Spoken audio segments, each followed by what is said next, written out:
In a moment that is shaking conversations across the continent, Ibrahim Traoré has delivered a message that many are calling bold, controversial, and deeply thought-provoking.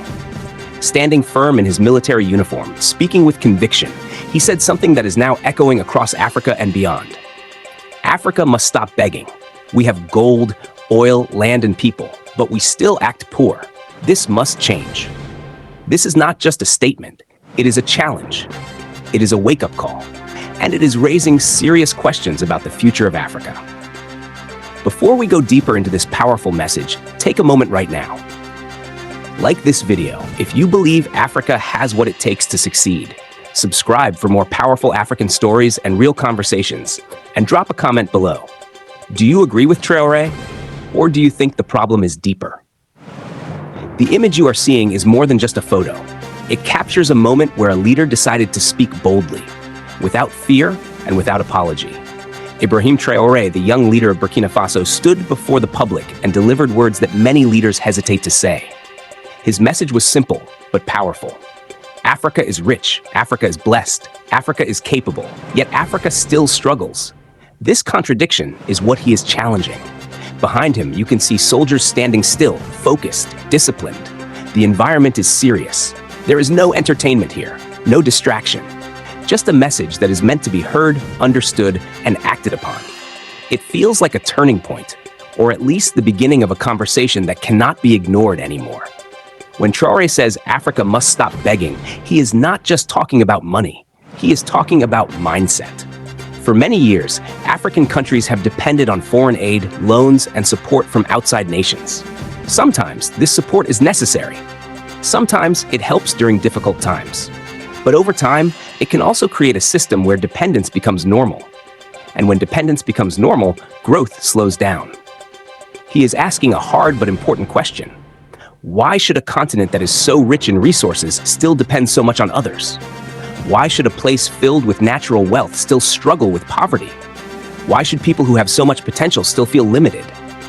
Africa is not poor in resources.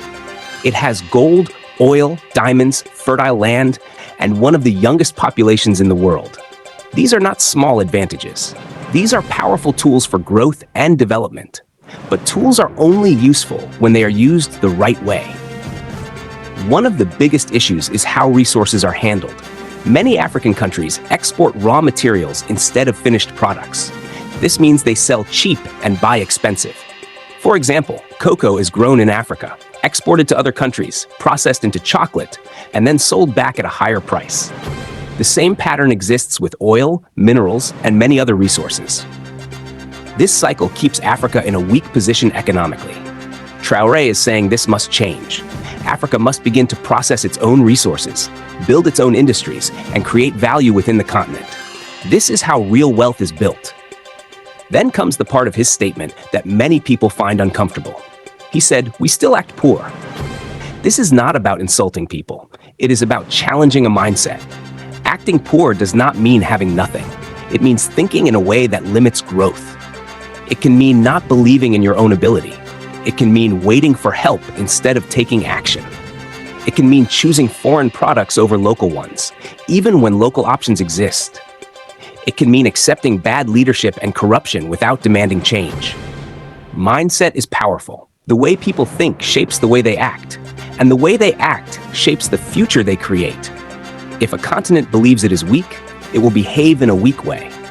But if it believes it is strong, capable, and independent, it will begin to act differently. At the same time, it is important to be honest about the challenges. Africa's situation is complex. There are real problems that cannot be ignored. Corruption affects many systems. Some leaders do not prioritize development. Infrastructure is still lacking in many areas.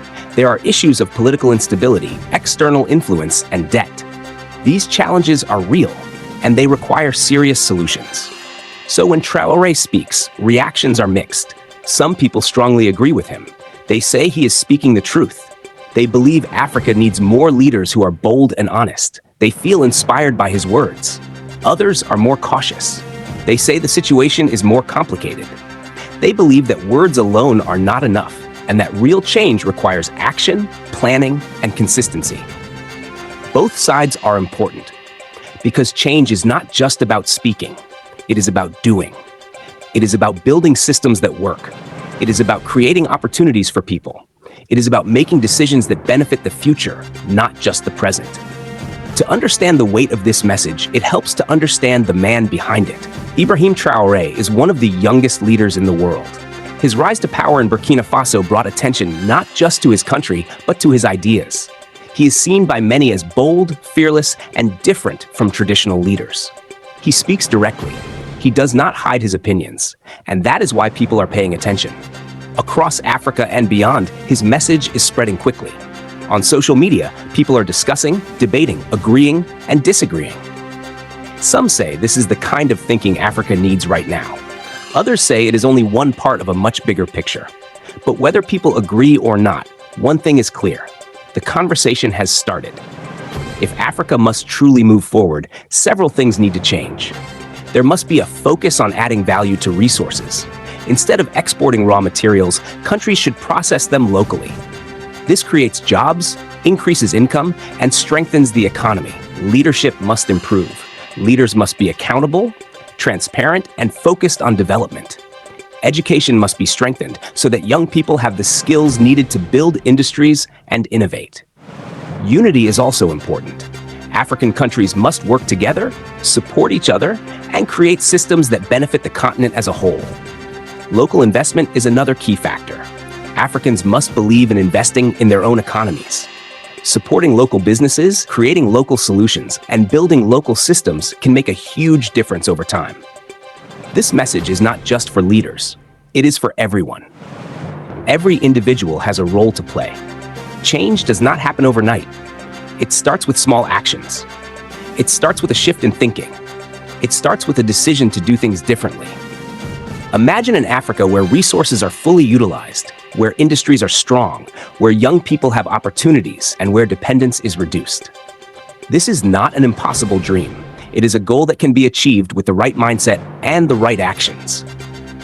But the question remains, is Africa ready to make that change? Is the continent ready to move from words to action? Is it ready to challenge old systems and build new ones? These are not easy questions, but they are necessary questions. The statement from Ibrahim Traoré is not just about criticism, it is about direction. It is about pushing people to think differently. It is about encouraging a new way of seeing Africa, not as a place of lack, but as a place of potential. And now, the conversation continues with you. Do you believe Africa has what it takes to rise without depending on others? Do you think the problem is mindset, leadership, or something deeper? What role do you think individuals should play in this change? Share your thoughts. Start the conversation. Because the future of Africa will not be decided by one person. It will be shaped by millions of voices, choices, and actions.